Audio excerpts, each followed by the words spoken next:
South African emerging miners have highlighted the impact of energy and logistical constraints on economic growth, with the country's economy limited to 1.5% potential growth each year due to a lack of productivity growth. Now, according to the Minerals Council South Africa CEO Roger Baxter, during a recent media briefing, the national productivity has declined for 5 years consecutively, highlighting the economy's structural constraints, including a lack of energy security and logistics capacity. Baxter emphasized how these structural constraints also threaten the future of the mining sector in South Africa because of their impact on junior, exploratory, and emerging miners, which he said were critical to the future of mining in the country. Logistics and energy constraints have taken off between 2 and 3 percentage points of South Africa's development. In addition, the cost of unserved energy needs is close to 84 rand per kilowatt. This is especially important in industrial environments such as mines, smelters, and refineries, which cannot run on 50% power. The economy's average annual growth rate of 1.5% over the last 12 years meant that growth was not even meeting population increase, indicating that South Africa's economy is trapped in a structural straitjacket.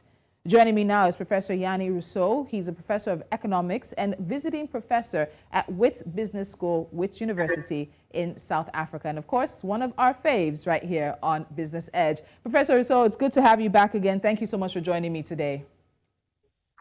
Good afternoon. Good afternoon to the viewers, and thank you for inviting me back to talk to you today.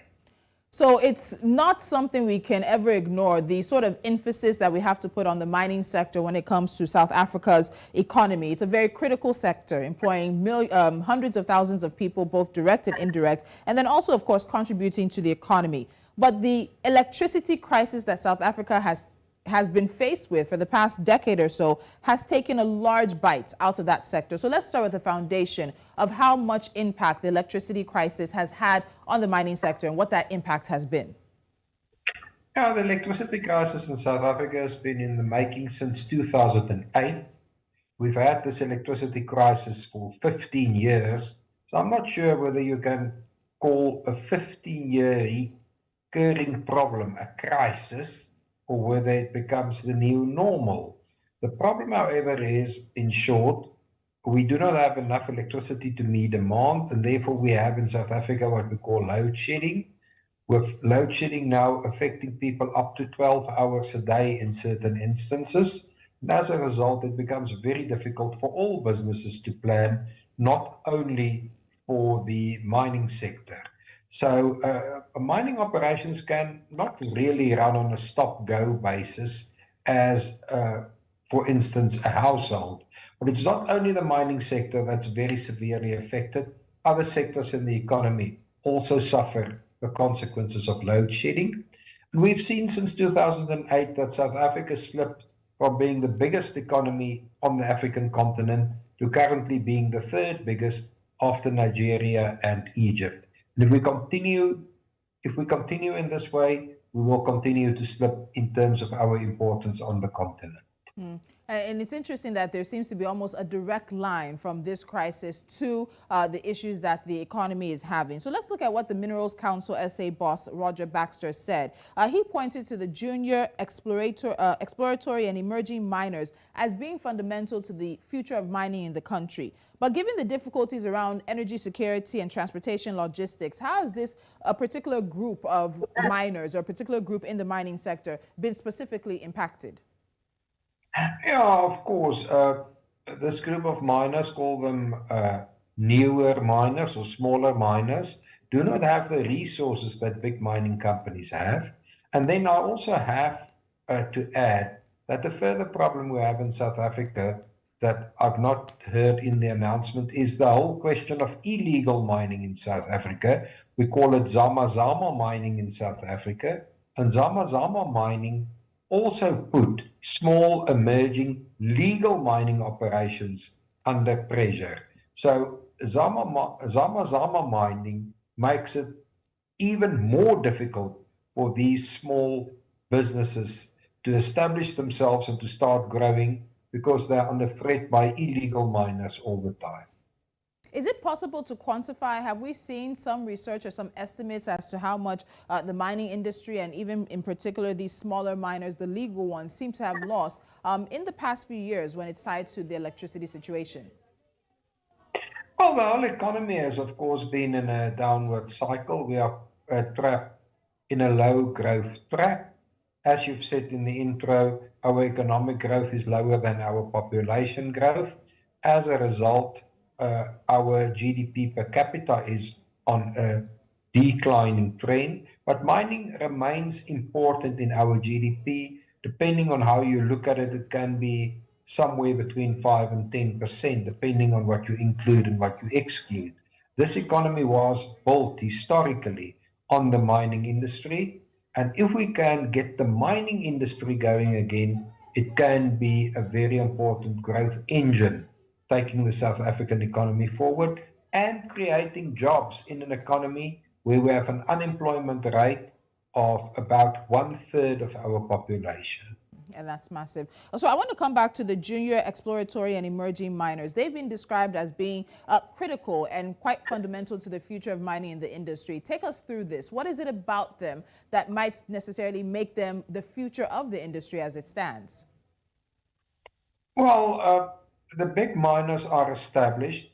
The smaller miners can look at new opportunities, new areas where to mine, and can create jobs for South Africans, which is our major challenge.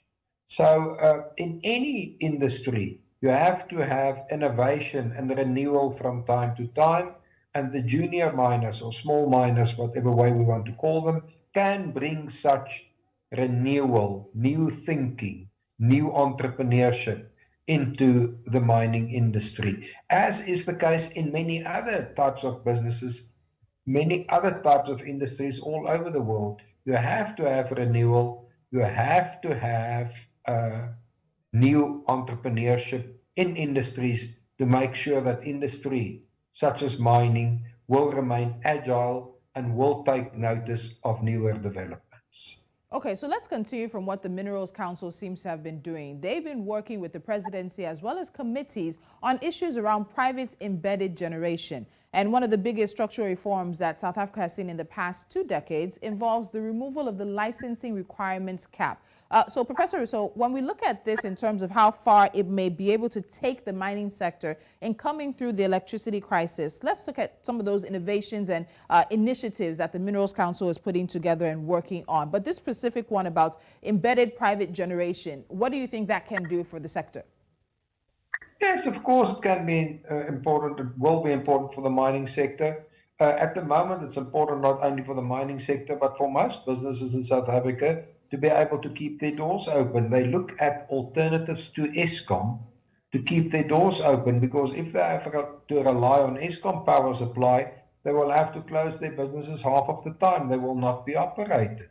So it's not only the mining sector that must look at ways of private energy, specifically electricity generation, but it's the whole business sector in South Africa that's forced to look at own electricity generation, because the South African government is simply unable. It does not have the capacity to overcome this problem. It's not had the capacity over the past 15 years, and none of the government's current plans will be successful.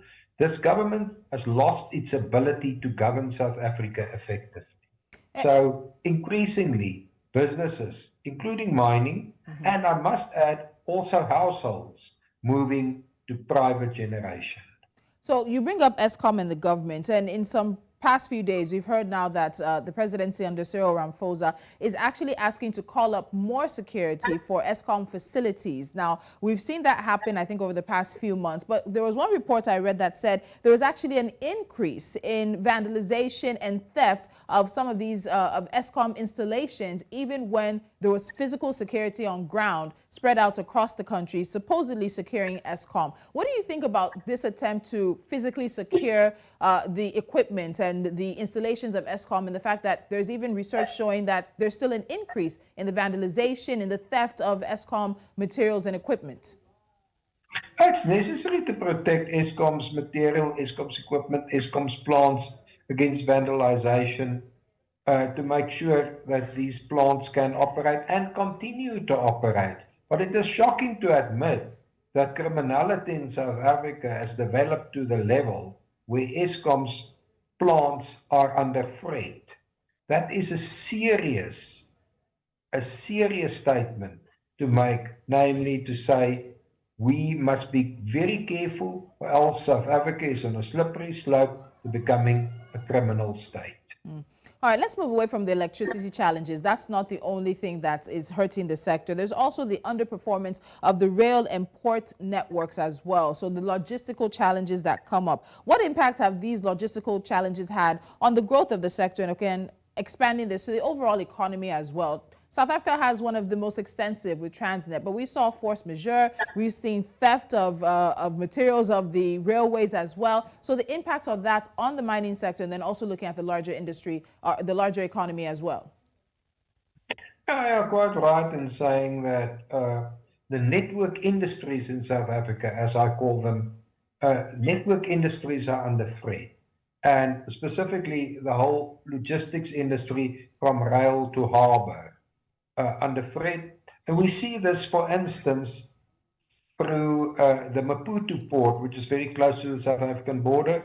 More and more South African exports going by road to Mozambique and then flew to the Maputo port because of the inability of the South African ports to handle South African exports. Again, a serious problem for the government to deal with. But as I've said, this government has lost its ability to resolve South Africa's problems because the ports are under the control of the South African government. So the rail policy white paper clearly articulates private sector open access to rail as a national necessity, and this is meant to be driven by government. However, the Mineral Council believes that the strategy should be driven by the National Logistics Crisis Committee and private sector expertise. So when you look at this, because you've emphasized twice now that the government of South Africa has lost the ability to, or the capacity, or doesn't even have the capability to address the electricity challenges, and possibly is stumbling with the logistical challenges as well. So when you look at the recommendation by the Minerals Council that this rail white paper policy should be driven by private sector as well as the national committee, do you think that will answer the question that the council is asking? Is that the direction you would take things? Well, anything to make it work. And it seems in the case of South Africa that the only way to get things to work is to get the government out of the way. The government in South Africa is not the solution. The government in South Africa is the problem. So any recommendation that can result in better outcomes must be investigated, must be considered, and can be a solution. But to wait, to rely on the South African government under current conditions will really bring you nowhere. No, we know that there are various initiatives that have been taken by big businesses to mitigate the impact of load shedding. Some have been effective and some have simply not been enough. Professor Rossouw, what needs to be in place overall to overcome the constraints to greater private sector participation, as well as to stabilize and improve the performance of state-owned Eskom? And you've mentioned, of course, that now we're seeing private businesses, whether in mining or beyond, having to look into providing the solution for themselves. Well, in terms of Eskom, the solution is for businesses and households, including mining businesses, to generate their own electricity, to move off grid, because Eskom has now proven that it cannot resolve the problem. At the same time, it's important to realize now that the South African government cannot resolve the country's problems. It will be necessary for South African communities to get together, to start working together to resolve the country's problems, like the plans of the Mineral Council, but even at local level, to start filling potholes in streets in cities, to start rebuilding roads, because the government structures no longer fill potholes, no longer rebuild roads. Government is failing at all levels, and the solution in South Africa is for the community to get together and start functioning as a community to improve a better life, to ensure a better life for all South Africans. It's too late to wait for the South African government. And unfortunately, I'm going to take you back to the government before we wrap things up. So we know that there is now a minister in the presidency for electricity, but there's a lot of conversation around what his remit is, his powers, even though there are two other ministers that he may find himself battling. But in the few short weeks and months that we've seen a minister in the presidency for electricity in South Africa, do you think this is a direction that can help the country out of this crisis? No. This will not help us at all.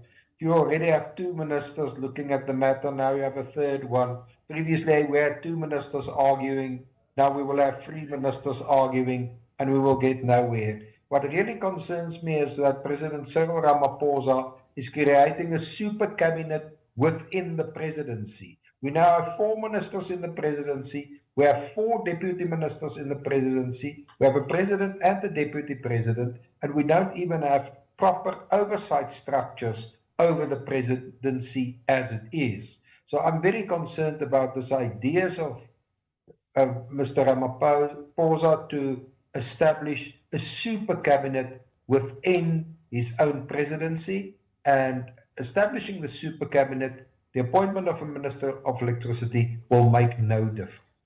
So let's go back to the numbers before we wrap up now. So South Africa's economy limited to 1.5% potential growth each year due to a lack of productivity growth. And then the economy's annual growth rate over the last 12 years has been this same 1.5%, basically being described as an economy in a structural straitjacket. What are the implications of this for South Africans themselves and in the future, particularly for the mining industry, if there's no change to this growth rate and to the projections? Well, in short, you look over the last 12 years, if we look over the last 6 or 7 years, our economic growth rate was less than 1% per annum.